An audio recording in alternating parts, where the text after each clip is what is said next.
गुरु पूर्णिमा का पर्व बेहद शुभ माना जाता है। यह हर साल आषाढ़ शुक्ल पक्ष की पूर्णिमा तिथि को मनाया जाता है। इस साल पर्व 21 जुलाई को मनाया जाएगा। धार्मिक मान्यताओं के अनुसार इस मौके पर गुरुओं की पूजा का विधान है। जो लोग इस दौरान पूजा पाठ और दान पुण्य करते हैं, उनका जीवन खुशियों से भरा रहता है। गुरु पूर्णिमा को लेकर और गुरु क्यों बनाया जाए, इस बारे में संत महात्मा ने बताया। गुठ रहस्य क्या कहते हैं, आप भी सुने। गुरु शब्द जो परंपरा सनातन से जुड़ा हुआ है वो गुरु को मानने वाला होगा। गुरु क्यों किया जाता है?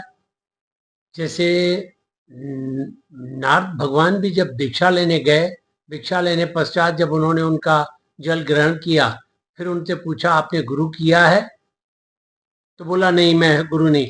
तो उन्होंने उस जल को वापस अपने उंगली से कंठ में मारकर जल निकाल दिया। निगुरे का जल पीना भी दोष है।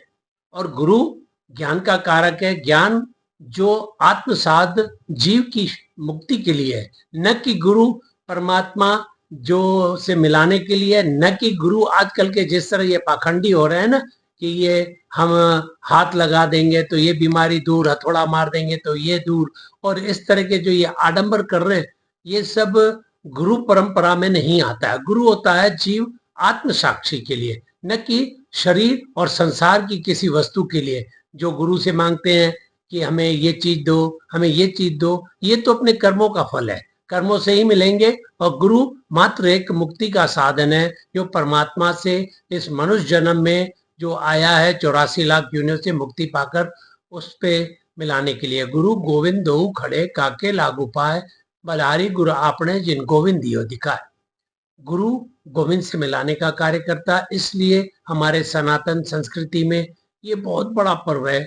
दिवाली होली से भी महत्वपूर्ण पर्व है। सभी सनातनियों को ये पर्व अपने गुरु परंपरा से, ये न कि घर में 4 जने हो तो चारों का गुरु अलग हो, तो उससे वो घर में कलेश पैदा हो कि नहीं ये बड़ा और ये बड़ा। गुरु एक होना चाहिए सभी का परिवार।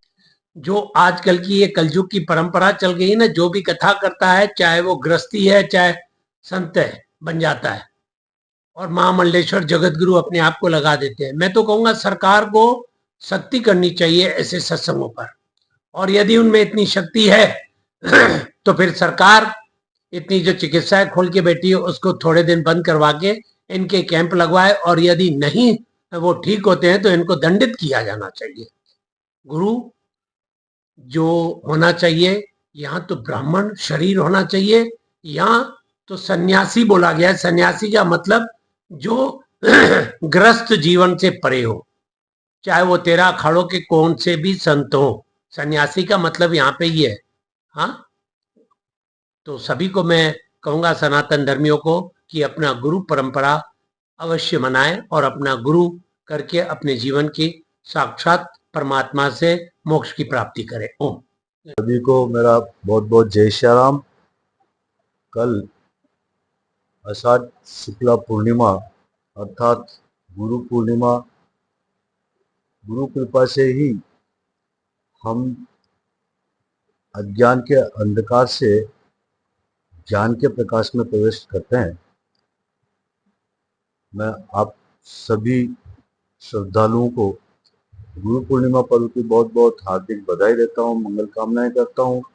इस दया, करुणा और प्रेम के इस पर्व पे आप सभी के अंदर दया, करुणा और प्रेम इसका प्राकट्य हो, इसी मंगल कामना के साथ सभी को एक बार फिर जय श्री राम। गुरु पूर्णिमा व्यास पूर्णिमा है और अनादिकाल से मनाया जाता है। सभी सनातन धर्मावलंबी मनाते हैं। मोक्ष प्राप्ति के लिए, ज्ञान प्राप्ति के लिए गुरु अनिवार्य हैं। यानी भगवत धाम प्राप्ति के लिए गुरु की आवश्यकता है, अथवा इस संसार सागर में रहते हुए भगवत प्राप्ति कैसे हो, भगवत जाप कैसे, इस विषय पर गुरु ही ज्ञान देते हैं। और गुरु बस सोच समझ, यह गुरु शिष्यत्व अगर ग्रहण करना है, किसी के प्रति गुरु भाव रखना है, भाव रखना अलग चीज है, उनके चरणाश्रित होना, समर्पित होना है, तो सोच समझ करके ही करना चाहिए। हमारे अनंतानंत श्री विभूषित जगत गुरु निम्बार्क आचार्य पीठाधीश्वर स्वामी जी महाराज परशुराम देवाचार्य जी महाराज अपनी वाणी पर लिखते हैं, जो दीक्षा लेई न देख करी, गुरु कियो नहीं विचार। यानी जो दीक्षा लेते हैं बिना सोचे समझे गुरु अथवा शिष्य तो ग्रहण करते हैं, गुरु चरणाश्रित होते हैं और कोई विचार भी नहीं करते। तो कहा गए भगति फल परशुराम अति मन के अविचार, मन के अविचार के कारण से, सोचे समझे न करने के कारण से जितना पुण्य किया वो फल भी चला जाता है। इसलिए गुरु बनाना जान के, पानी पीना छान के, ये कहावतें हैं। तो सोच समझ के ही गुरु के चरणाश्रित हुए, दीक्षा ग्रहण करें, अपने परंपरा अनुरूप जो है उनमें ही संस्कार दीक्षा आदि करें तो फल है। वैदिक सनातन धर्म में अनादिकाल से गुरु की महिमा का प्रचार प्रसार है। सनातन धर्म में 33 कोटि देवी देवता हैं। तो जीव भ्रमित होते हैं किसको माने किसको नहीं माने। तो अनादिकाल से जो परंपरा चली आ रही है, इसमें गुरु बनाने के बाद, गुरु मंत्र दीक्षा होने के बाद जीव को ये पता लग जाता है आज से इष्ट अपने ये हैं। तो उसी इष्ट मानकर वो अपना भजन साधन जो भी करते हैं उससे उनको भटकना नहीं पड़ता, निश्चित हो जाता है आज से हमारे गुरु जी हैं, इष्ट हमारे जी हैं। तो गुरु परंपरा ऐसा अनादिकाल से है। राम जी ने भी गुरु बनाए, कृष्ण भगवान ने भी गुरु बनाए। गुरु की जो महिमा है सब ग्रंथों में गाई गई। और अनादिकाल से जो महापुरुष हुए हैं, ऐसे निम्बार्क संप्रदाय जो ब्रह्मा जी से लेके अभी तक नारद जी हैं, इसमें सनत कुमार, देवऋषि नारद, सारे वही परंपरा अभी तक चली आ रही है। तो गुरु की तो बहुत बड़ी महिमा है। सभी को गुरु बनाना। देखो सनातन धर्म में ऐसा है, गुरु बनाने के बाद ही जीव का कल्याण होता है। जो निगरा रहता है उसका संसार में कोई महत्व नहीं। जो भी निगरा रहता है, गुरु बनाना इसलिए जरूरी है कि सनातन धर्म में गुरु बनाना बहुत जरूरी है। गुरुवे नमः।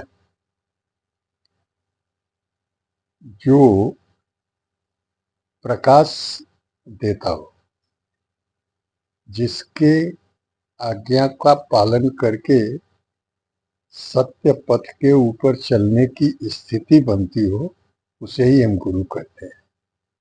प्रकाश, अंदर का प्रकाश और बाहर का प्रकाश, दोनों ही प्रकाश में अंतर है। परंतु जो अंदर का प्रकाश है वह जीवन के लिए यथार्थ रूप से उन्नति कारक है और परमात्मा की प्राप्ति करने के हेतु में होता है। अब रह गई बात कि गुरु बनाया ही क्यों जाए, तो गुरु तो इसलिए बनाना आवश्यक है क्योंकि वह उसको उस आंतरिक प्रकाश से अवगत करा देता है, और जो अवगत कराता है वही गुरु है।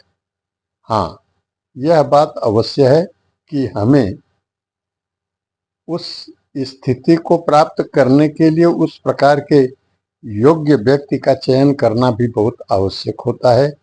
अगर हम उसका चयन सही ढंग से करते हैं तो जीवन का बहुत महत्वपूर्ण पहलू प्राप्त हो जाता है। गुरु एक प्रकार से दिशा निर्देश देता है, दिग्दर्शक होता है। क्योंकि जीवन में अनेक प्रकार की संभावनाएं हैं, सकारात्मक भी हैं और नकारात्मक भी हैं।